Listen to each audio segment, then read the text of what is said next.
We continue our sit-down interview with Sean McBurney, the general manager of Caesars Palace. The property, of course, forced to lay off more than 5,400 workers, as we have reported. Now it's preparing to reopen one of the most famous landmarks on the Strip and give customers the confidence they need to come back. Denise Valdez has this exclusive report.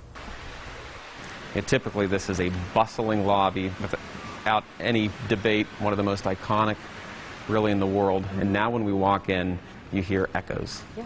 And that's something this lobby probably has never heard, echoes, because there's simply nobody here. And it's what, 54-year history? 54-year history. An industry brought to its knees, now struggling to get back on its feet. Just about every corner of Caesars Palace will undergo upgrades. The gaming floor, the half-dozen pools, and nearly 4,000 rooms.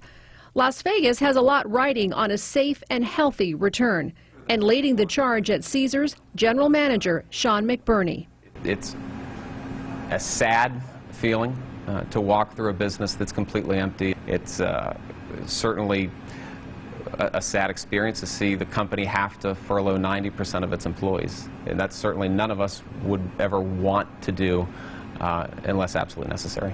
So is the goal to bring back those 90%, or maybe it's only going to be 50% in the beginning? That's We'll bring back as many employees as we can based upon the demands of the business. So the occupancy when we first open won't be what it was when we closed. So we'll bring employees back based upon the demands of the business. Once you have consumer confidence, I think that translates to consumer demand. No, I think you're exactly right. We hear there's a lot of pent-up demand, whether our hosts are calling customers. There's a lot of research indicating that there's pent-up demand. But what customers also make it very clear that they want to know is, what are the safety protocols that are going to be in place? They want to know when they do come into an environment that it's going to be appropriate. So they want to come, but they also want to make sure that it's safe and secure. But there's also something about the energy of, you want that energy of other people around you. When you see someone doing great at the table, you want to see what's going on. How do you keep that energy going, but at a safe distance, right? I think you'll still feel the energy. I mean, obviously there won't be concentrations of people, and we have to do a very, very good job policing that.